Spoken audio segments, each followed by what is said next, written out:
All right, so z-scores.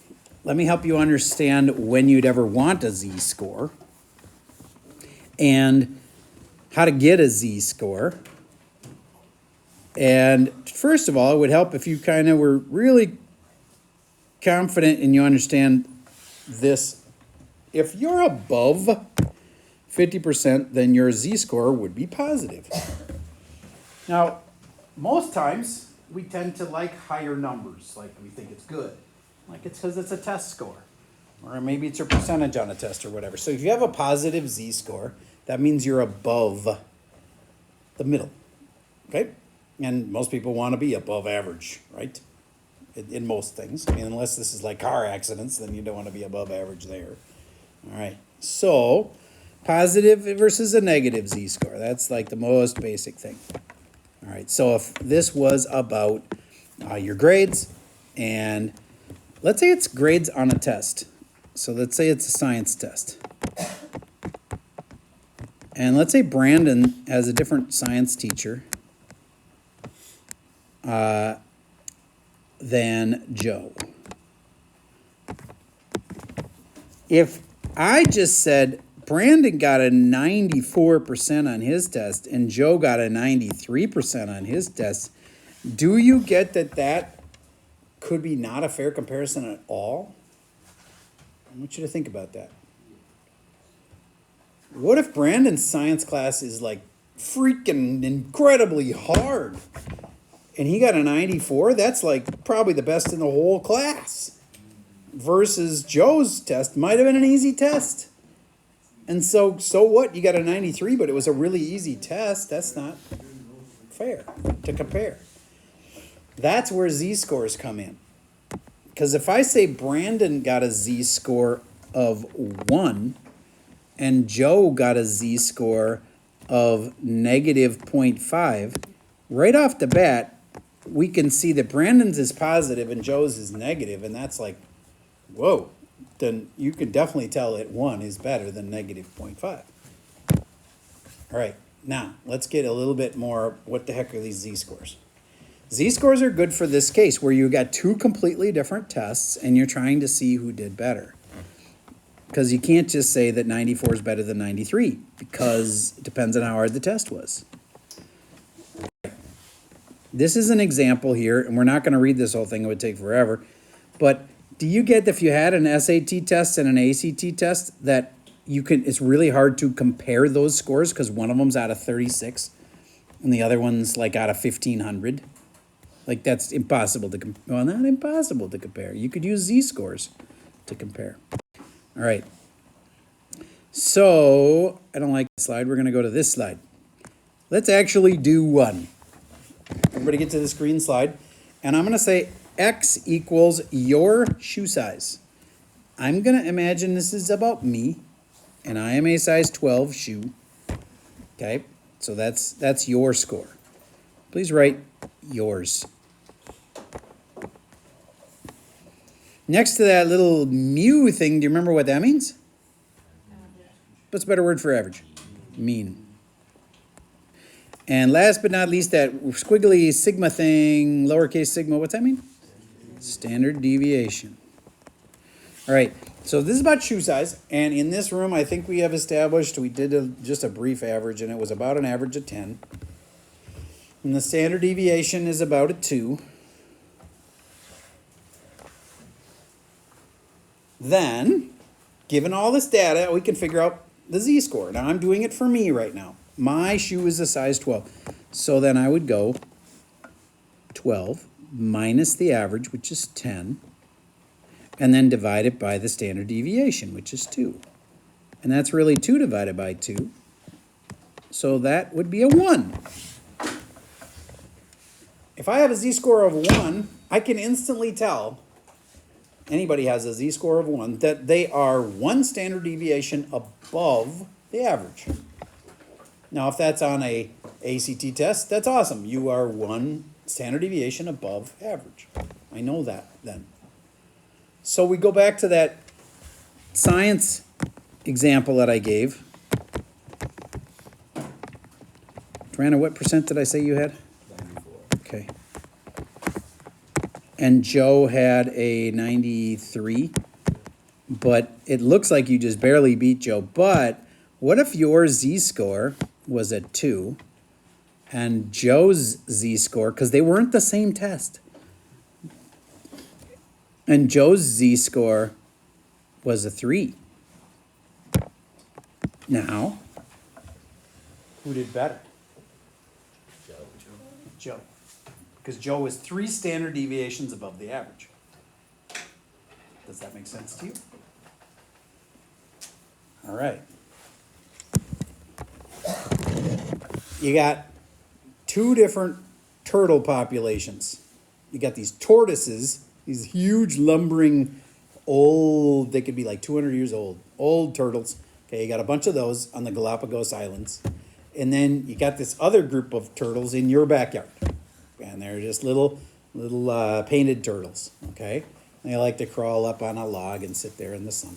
All right, so let's say that you grab a turtle from the Galapagos Islands, and that turtle's name is Turt.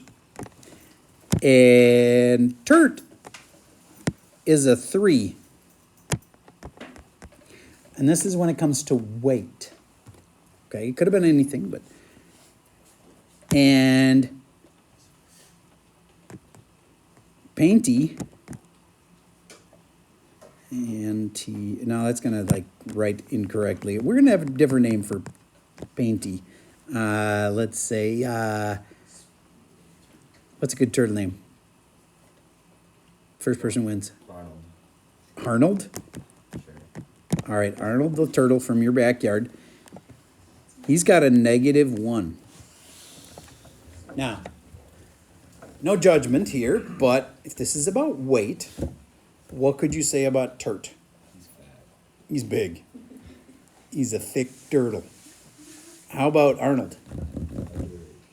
Yep, he's a little under. How much under?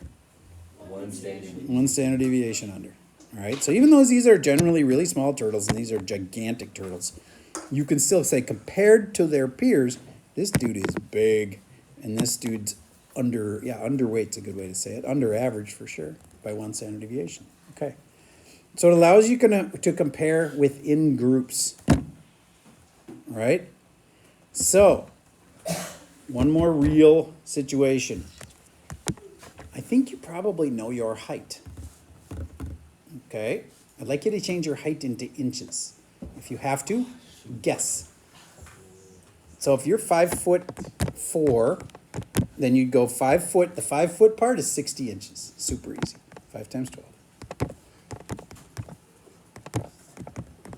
So if you're 5'4", you'd be 64, for example. Everybody has a number for your height. Okay? Now, I'm going to tell you that I believe the average height in here to be 5'8".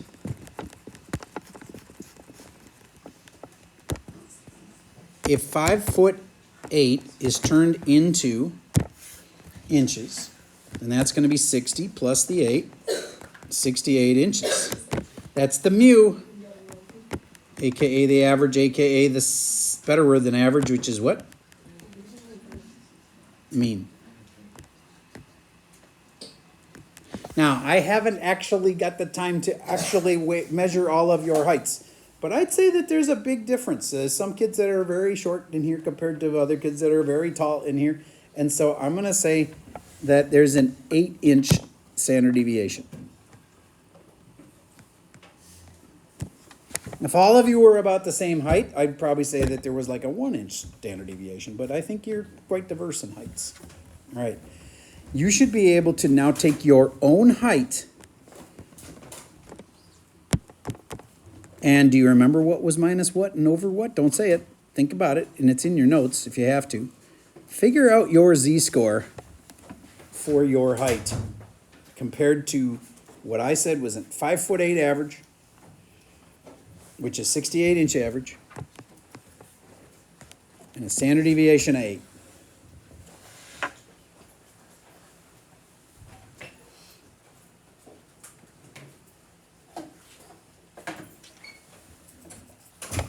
Mr. Sommerfeld. would you tell us what your calculation looked like? At x minus, Okay, but what's your actual data? okay, that's a 72 72 minus 68 minus 68 over 8. over 8. Nice. All right.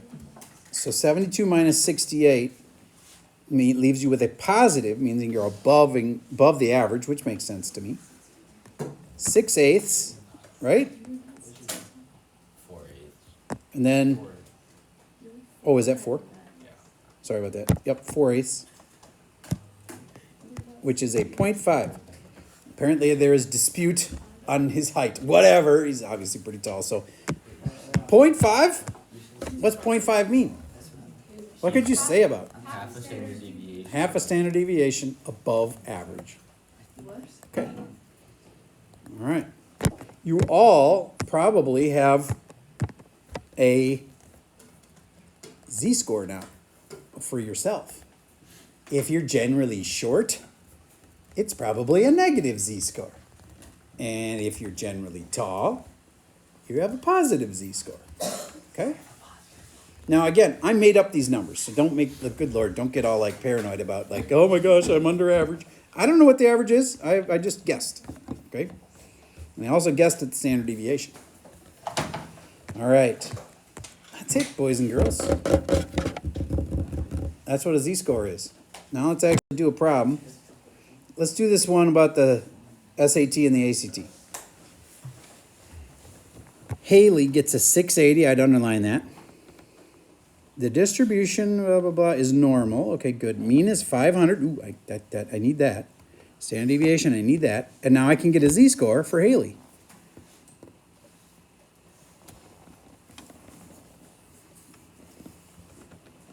Then get the z-score for Cody. Then you'll be able to actually compare them. Now you might be like, yeah, but nobody tells you the average ACT score. You can look it up. You could look up the average for Minnesota. You could look up the average for Minnetonka if you go on the school's website. You could look up the average for the whole nation. You can get those averages, and you can also get standard deviations. They are not usually published because most people don't know what they are, but you can ask like an AI to tell you, in the last ACT test, what was the standard deviation?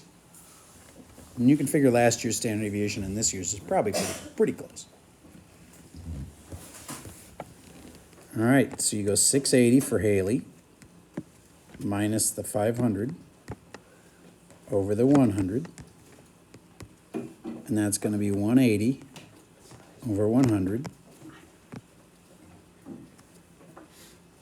And that's like 18 divided by 10, which is like 9 divided by 5. And it's best if you just get a decimal. Oh, good point. Yeah, it's dividing by 10. I should have been able to do that in my head. 1.8. So now we know that Haley was a 1.8. About 2 standard deviations above average. That's pretty good. Now we can compare with Cody. All right, and Cody, you go, let's see. You got a 27. So 27 minus 18 over 6.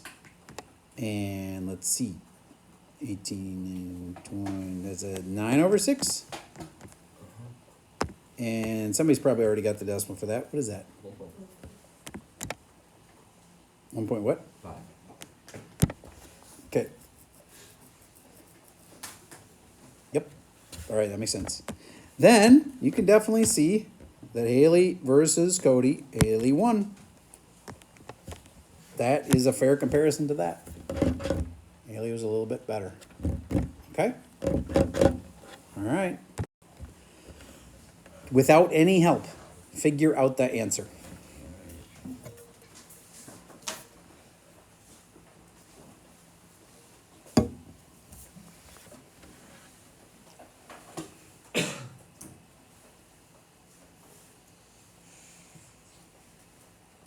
If you get lost in it, just realize you're just going to figure out their z-score to start with.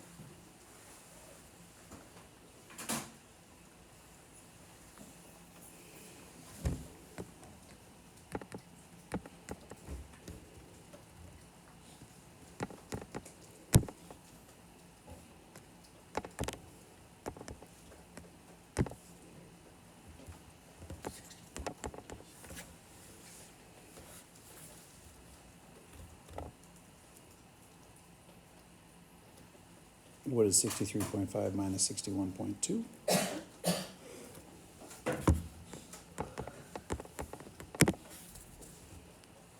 What is that divided by 2.1?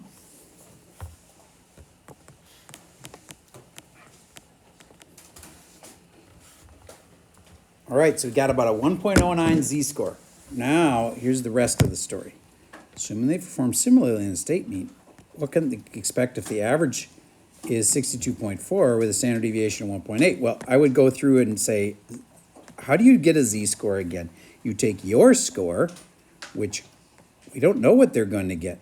I'm going to put a question mark, or S for score. S's are terrible variables, so I'm just going to put an X for their score. I don't know what score they're going to get, but we're going to minus that with subtract the average, which is 62.4,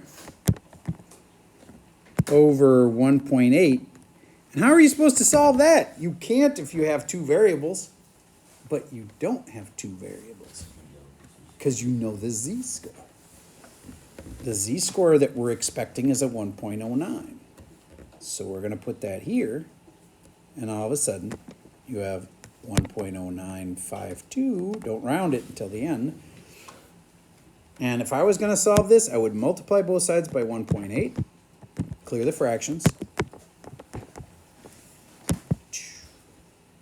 and then add 62.4. What is 1.8 times 1.0952? What is that plus 62.4?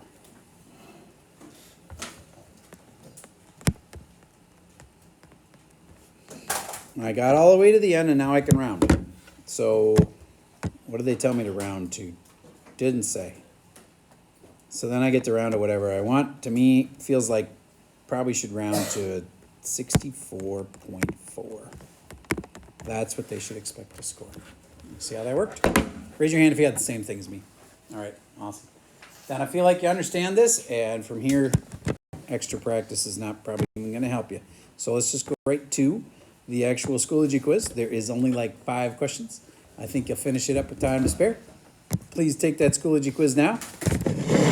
And let's actually start it. I always feel like if we start, you'll be so much more likely to finish it. Otherwise, you might get tempted by the rectangle, the black rectangle that you can take out of your backpack very soon. So get started here. Would you read me the verbiage for question 1? LeBron scored an average of 20.9 points per game in his rookie season, while Michael scored 28.2 points per game. During LeBron's rookie year, other players had a mean of 18.6 per game, standard deviation of 3.2, while during Michael's rookie year, the other players averaged 21.7 points per game. And a Wait. standard deviation Okay, of 4. for Michael, I got lost on that one. Michael's average was what? 21.7 And their standard deviation? 4. Okay, cool. So we're trying to compare LeBron to Michael. It's probably Michael Jordan.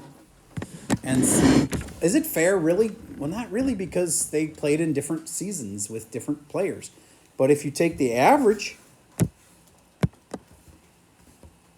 and the standard deviation, you could get a z-score for both of them, and you could tell once and for all who's better. Well, this would not factor in certain things. Wouldn't factor in playing in the clutch. Wouldn't factor in the playoffs. There's a lot of things you could do, but z-score would be one way. All right, so if I'm going to get the z-score here for LeBron, I'm going to go 20.9 compared to an average of 18.6. Definitely above average. He's going to have a positive z-score. And divide by 3.2. And then I'm going to do the same thing over here for Michael.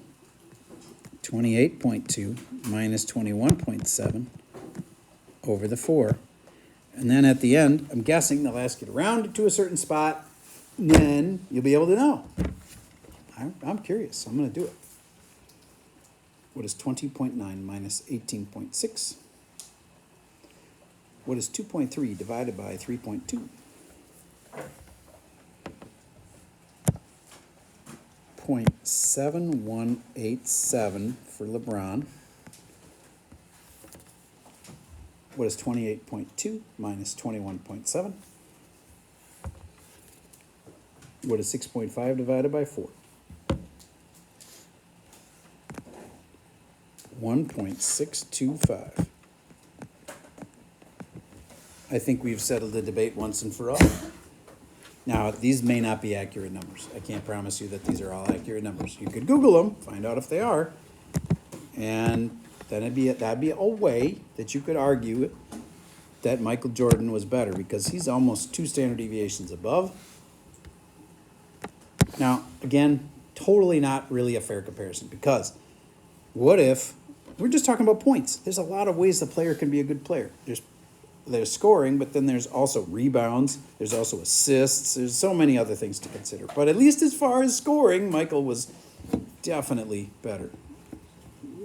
Almost 2 standard deviations above his group.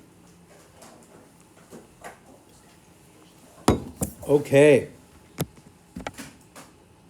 And I think you better be careful where you round to because it's a Schoology quiz. They really are picky about that. So, all right. Let me know if you need help.